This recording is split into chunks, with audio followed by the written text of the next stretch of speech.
اچھا، موسیقی کے بارے میں شرع حکم کیا ہے؟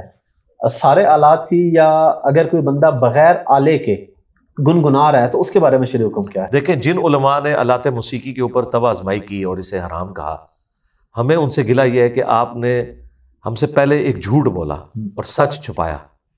وہ یہ تھا کہ صحیح بخاری میں موجود ہے، نبی علیہ السلام نے حضرت عائشہ کو سرزنش کی کہ انصار مدینہ کی شادی تھی، تم نے گانے والی کیوں نہیں بھیجی؟ خوشی کے موقع پر، عید کے موقع کے اوپر، شادی کے موقع کے اوپر گانا، یہ تو سنت ہے بلکہ حکم ہے۔ ابن ماجہ اور ترمذی میں حدیث ہے، حلال اور حرام نکاح میں فرق گانے کا ہے، گانے کے ذریعے اناؤنسمنٹ ہوتی ہے، یہ ذریعہ ایک۔ اب علماء سے ہی پوچھیں، وہ کہیں گے نہیں گانا تو جائز ہے۔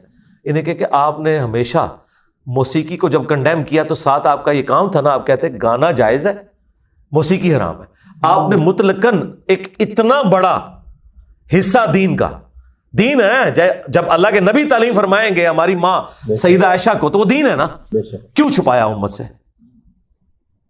زیادتی کی۔ اب آپ کا بتایا ہوا دین ہم کیسے ایکسپٹ کریں کہ آپ کہیں کہ جی نہیں اب گانا جائز ہے، انسٹرومنٹ جو ہے وہ غلط ہے۔ انسٹرومنٹ میں بھی آج بخاری مسلم میں دف کا ذکر موجود ہے، نہیں جی دف جائز ہے، تالی نہیں ہونی چاہیے۔ تالی موجود ہے بخاری مسلم میں کہ عورتیں جو ہیں امام کو غلطی پر تصفیق کے ذریعے مبتلا کریں، نہیں تالی ٹھیک ہے، بانسری غلط ہو گئی، ڈھول غلط ہو گیا، اور رہ کے وہ ایک ابو داؤد سے روایت لے کے آتے ہیں کہ وہ بانسری یا ڈھول کی آواز تھی تو نبی علیہ السلام نے کانوں میں انگلیاں دی۔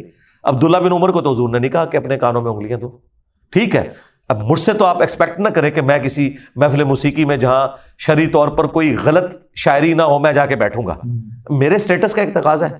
لیکن ایک عام آدمی کوئی ایسی شاعری سنتا ہے، ایک بیوی اپنے خامند کو کوئی گانا سناتی ہے، یا عورتیں عورتوں میں گانا سناتی ہیں، یا مرد مردوں میں سناتے ہیں جس میں شرکی الفاظ نہ ہو، غلوف نہ ہو۔ ڈاکٹر ذاکر نائک نے تو اپنے اسٹیٹ سے وہ گانا زوجتی انتی حبیبتی انتی، بیوی کی شان میں ایک گانا جو ہے وہ عربی نشید کے طور پر، اور وہ پورا طرز لگا کے، اب تو ماؤتھ ساؤنڈز ایسی آ گئی ہیں، جی جی بالکل، تو گنگنانے میں تو کوئی نہیں ہے۔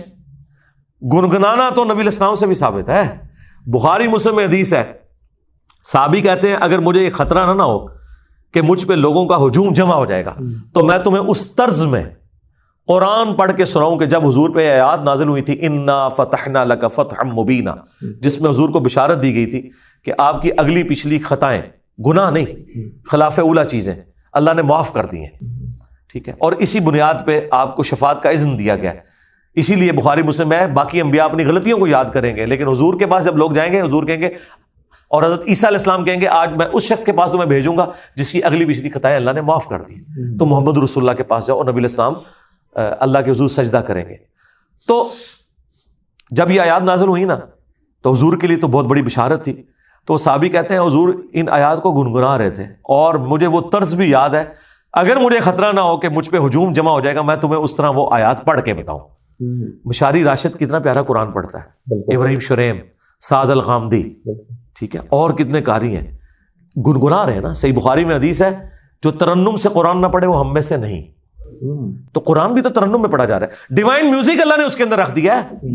الرحمن علم القرآن خلق الانسان، اللہ نے عربیوں کو اٹریکٹ اس نے اس لیے کیا ہے، شاعری نہیں ہے، لیکن بہرحال ایک اس کے اندر ایک ربط تو موجود ہے جو اس طرح کا نہیں ہے ردیف قافیے والا، لیکن کسی حد تک ہے بھی۔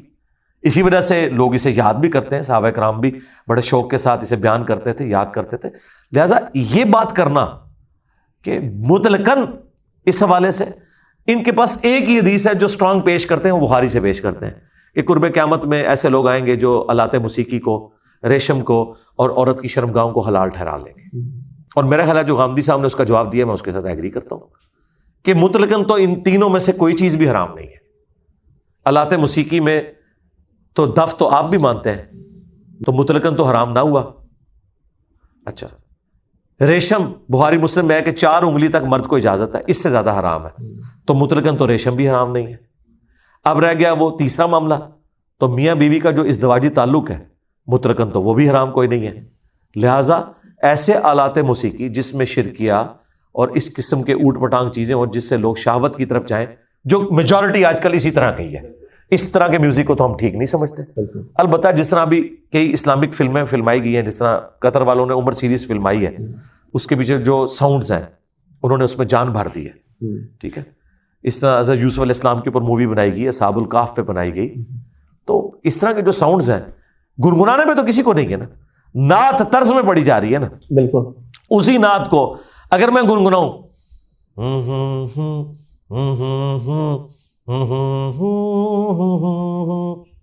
کیا کہیں گے اسے؟ میوزک بھی ہے، آلات موسیقی بھی نہیں ہے. ابھی تو اتنی زبردست ماؤتھ ساؤنڈز، ہمارے جو ہدایہ پورٹر والا چینل ہے اس پہ آپ دیکھیں جتنی بیک گراؤنڈ ساؤنڈز ہیں وہ ساری منہ سے نکالی ہوئی ہیں. وہ کسی تو میرا خیال ہے اس میں دو ایکسٹریم رویے ہیں، درمیان کا راستہ اختیار کرنا چاہیے. اور باقی جو محفل موسیقی اور یہ جو ناچ گانے ہو رہے ہیں تو میں تو اس کو بالکل غلط سمجھتا ہوں، بےہودگی پہ مبنی ہے. روزے کے دوران اگر گانا سنا جائے تو کیا اس سے روزہ ٹوٹ جائے؟ نہیں، روزہ نہیں ٹوٹے گا. اچھا. ہاں، نہ اس سے وضو ٹوٹے گا اور نہ روزہ ٹوٹے گا. روزہ توڑنے والی چیزیں اور وضو توڑنے والی وہی چیزیں جو شریعت میں آئی ہیں.